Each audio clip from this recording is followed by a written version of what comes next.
What's going on, everyone? Welcome to the Visionaries podcast. Formerly, I had this podcast called The Boz Show where I had all these different episodes and all these different people I was talking that were very interesting. But this year, we've now moved on from that podcast, and now we have the Visionaries podcast, part of our professionals network, and we're going to be talking to visionaries, people that are out there changing, doing great things in the world. As you all know, you probably all know me already. My name is Arbaz. Malik, you want to introduce yourself real quick? Sure. My name is Malik Middleham. Assalamu alaikum, everyone. It's great to be here and now be a part of this podcast. So my name is Malik Middleham. I am the founding executive director of Sahaba Initiative, and we provide all kinds of services to the community. We've been recognized by nationally and by the state as nonprofit of the year and various other things, and really looking forward to sharing our experiences and then also learning from the experiences of a lot of other visionaries that we have within our community. Yep. So today's topic, very interesting one, is building leadership skills. I know this is a big topic of debate. I think, in today's society, there is people do want leadership and we do need more leadership. I think there's been at some point, there's probably been a narrative that you should be humbler and not go after leadership. But the reality is it's not always about the formal position that you attain. It's not always about being a part of an organization and having a formal title.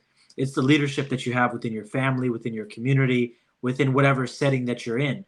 Um, and the lack of leadership, I think, leads to a lot of problems. And we're sort of in this interesting, interesting phase in the world right now where the baby boomers are retiring.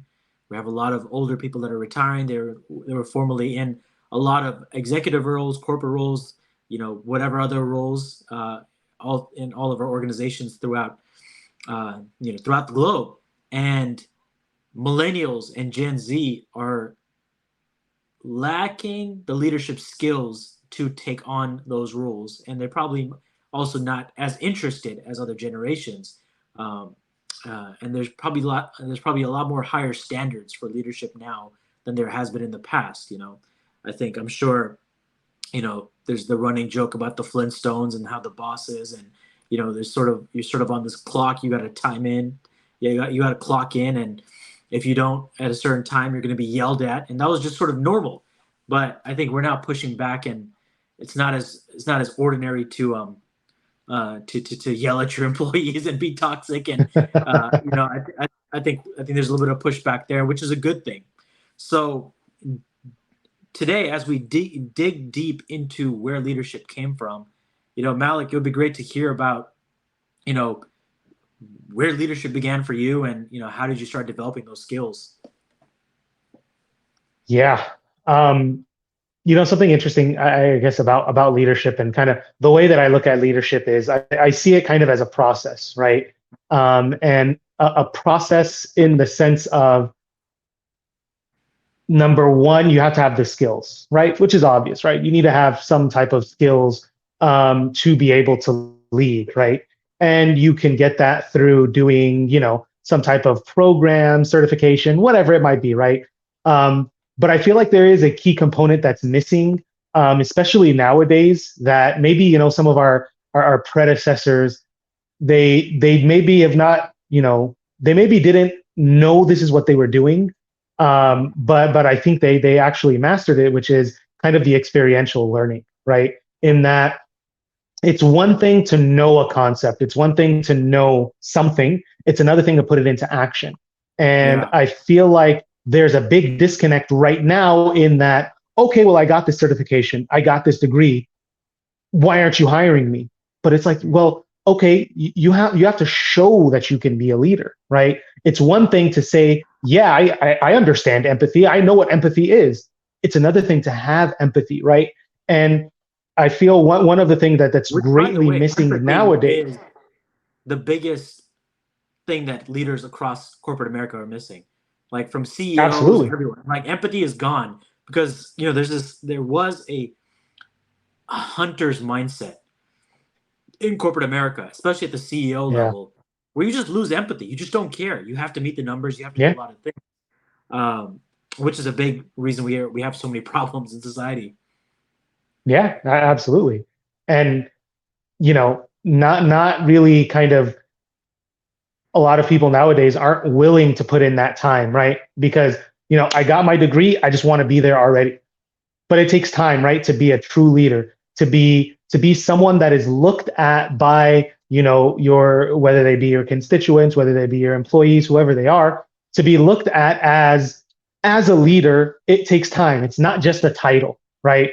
And you have to prove yourself, right, through your actions, through how you are, and you can really only do that in an effective way by really actually being around people who embody those characteristics of leadership, right? And that's something we have in our tradition, right? In that, you study and you learn from someone, right? Because it's one thing to learn from books, it's another thing to see what is in those books put into action, right? And that's really what we're looking for. And that, in my opinion, is how you really kind of create that true, effective, visionary leader, right? It's someone who, yes, they have all of those smarts and everything, but they've actually seen how it can be implemented, right?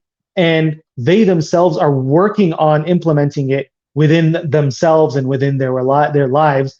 And really, it's not about me figuring out what the numbers are. It's not me hitting my numbers all of the time. It's about Yeah. me empowering my team so that we can hit our numbers, right? Instead of just like working everyone to the bone to ensure that we got whatever it is that we need. You know what I mean? Yeah. Um, and I feel I like we think we get lost in the weeds. I think what's I think we can agree on a lot of the terms we talked about here about experiential learning and things like that. But I think what's probably a little bit more interesting and digs to the core of leadership is the preparation of becoming a leader, right? Yeah, There's this question: are leaders born or made, right? And I think there's an element of that throughout your life that you can't deny, right? yeah, You know if you had family members that were leaders, if you were a leader, you know when you were younger throughout school years and things like that, it becomes much easier, I think, to connect with people, right? yeah, um, yeah. You had an example that showed you what a leader is.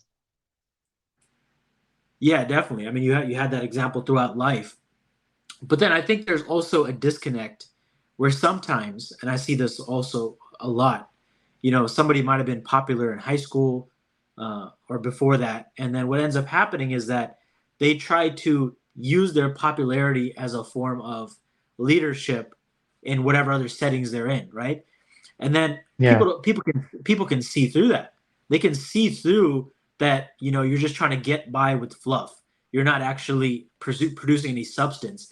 And I think many people, mhm, that hits them upside the head. When they are actually in a rigorous setting where you have people that can communicate effectively, that know their numbers pretty well, that know how yeah, things function, how to build teams, how to grow teams. There's a skills element which I don't think that many people also think about, that you need to actually refine and work on. Otherwise, you yeah, just become sort of this, popular person that can please everybody but can't really build yeah, effective leadership within the company. yeah. And when you have those, like, when it becomes like a popularity contest, right? You have these popular leaders, not bashing any of them or anything like that, but you see many of their movements or their efforts are very short lived, right? They don't Yeah, sustain, right? Because because there's once no that, structure, there's no system. Yeah, exactly, right? But when you have these leaders where where he has the people's trust, where they have the people's trust, that's when they're actually going further. They might not be as popular, but they're definitely more effective because yeah, the people know and understand. They've been there, they've tried, they've been tried and tested. You know what I mean? They put in the time, they put in the effort. And that's why I think, it's not only about having those certifications and that education, which absolutely you must have, but you also got to put in the time. You can't just expect yeah, to show up and be like, here's my certificate, follow me. It's like, no, no, no, you got to show me that, you have to show people that you're someone that that can be followed, that can be trusted, right? If I'm going to put my time, my effort, my money, whatever it is, I want to know that I am putting it behind something that I can trust you, right? That I can put it behind something that hopefully will go somewhere and not just fizzle out. So I think what's also very interesting when we talk about this is that, what drew you to leadership? What would you say that, at some point you decided that you have to step up or step into a role? Sometimes it's organic, but I think there's also these conscious moments where you just realize that, you know, this is this is going to require somebody to actively become a leader in that Yeah, situation. yeah. And I like for me personally, I feel like I never necessarily thought like, okay, I'm going to be a leader or I am a leader or anything of that nature. It was kind of like, you're in situations and you know that there's something that you can give, there's something that you can do, and you want to do it, right? And you see that there's a void, and you know that there is something that you can do. um and sometimes it kind of just gets to the point where you're like, okay, I have to step up. You know what I mean? It can happen, like you said, organically. It can happen through, third parties, basically, coming, hey, maybe you should do this. But I think, really it is on everyone to kind of look at themselves and know, like, for instance, Prophet ﷺ, he told us that, that we are essentially a leader in our own right with everyone, whether that be with our families, whether that be with an organization, whatever it is, right? So whether we like it or not, we're all leaders, in one way, shape, or form. Um, and the sooner we realize and understand that we already have that responsibility more on the personal level, right? It makes it a little bit easier for us to kind of navigate and get into that realm, in more of the public sphere, right?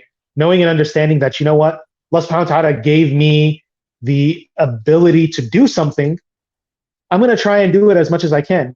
And yes, I know we're not supposed to seek positions of leadership, but it's less about seeking the position of leadership and seeking the opportunity to do something, to make a change, right?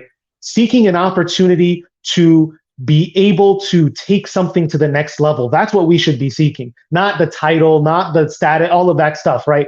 That's not what we're looking at. When we're talking about taking that next step and going into leadership, we are seeking the opportunity to do something that Allah subhanahu wa ta'ala blessed us with the ability to do. And part of that leadership is also knowing that, what, while I'm in this position, while I am here, if I'm not the person to get this done, I need to have enough self-awareness to know and understand that I need to find someone who can get it done, right? And I feel like that's one of the most important parts of being a leader, is knowing your own limitations, being able to admit those limitations, and surrounding yourself and bringing others that can help kind of, fill in those gaps, so to speak, um, so that you can be more effective. No one can do it all on their own. No, Yeah. there is no perfect leader other than the Prophet sallallahu alaihi wasallam. So, for me especially, when you're moving into that leadership position, you have to know and understand that you're going to have limitations, and already almost, be planning, be thinking about, okay, how can I fill in these voids that I know that I have, and surround myself with people who will enable me to fully take advantage of this opportunity that Allah subhanahu wa ta'ala gave me, right? This responsibility that Allah subhanahu wa ta'ala gave me of leadership. Yeah, I mean, I think that's all that's important. It's about the opportunity, and for me, I mean, all those things are important and great, but I also think that one thing that was very abundantly clear, I think, within our community, is there was a lack of leadership. There was also a leadership style that would not be acceptable by a generation, right? You might have Yeah, had many um, people that come into leadership positions within the Muslim community, or just any immigrant community, that had autocratic styles of leadership, right? Very top down, very yeah, demand oriented. It's hierarchical. And that type of leadership, I don't think resonates with a lot of people, especially in the United States, Yeah. but a younger generation. I don't think anyone even liked it there, right? It was just not a lot. They had to. There was, yeah, they had to deal with it, and it wasn't very effective, right? If you had a military, it's very easy to use your military force and coerce everyone into doing what you want. But if you don't Yeah. have a military and you're just you're on an organizational board and you're trying to use the same tactics, no one's going to be threatened by you. No matter how much you Yeah. pound your fist at the table, you yell and scream and shout, no one cares because you're not very. It's not very threatening. You just sound like an angry person, right? Um, Yeah. and then what ends up happening is people will be like, okay, well, what can I do to show my might and strength, right? And then it becomes yelling and shouting, and then it goes from yelling and shouting to Yeah. lawsuits and litigation, and that's Yep. a failure of leadership. That's a failure of being effective in resolving conflict and communication, which I Yeah. think all of that goes back to leadership skills because it is a skill, right? There is the ability Absolutely. to be popular, engage people, but you also have to have the actual skills to become a leader. And I think that Yeah. area is not talked about enough. What does that skill look Yeah. like? What do you need to do at the core of it, And right? even having, yeah, I was gonna say, even having that, presence to be popular, all of these those are skills as well. You know what I mean? They are types of skills. They are things, that need to be nurtured, that need to be learned, that need to be yeah, like nurtured, right? You can't just be like, oh, whatever, I'm popular. I was popular in high school. I'll be cool. It's like, no, you're not in high school anymore. You know what I mean? The world is different. Back in So home, back in my country, I have my village, and the people in the village respect me. they had a statue of me. It's like no, like you gotta constantly work, right? It's different here. It's different. It's not only that it's different here. We're in a different time. Go back home. I bet you it's different over there now too. You know what I mean? The world does not stay stagnant. It's always continuing. It's always moving. Um, and one thing just that I wanted to say, I just remembered actually one time, I was having a question. I was having a conversation with Imam Siraj one time, and he was like. I don't even remember exactly what it was, but it had something to do. And I was like, what do you think about, me doing this? I was like, yeah, I was telling him, I was like, I don't feel like I'm qualified, all of these different things. And he was like, okay. He's like, let me show you something right now. There were two other people in the room. And he was like, hey, do you want to do this? They were like, no, no, no, I'm not qualified. I can't do it. So he was like, hey, do you want to do this? No, no, no, I'm not qualified. And then he was like, see, is back at you.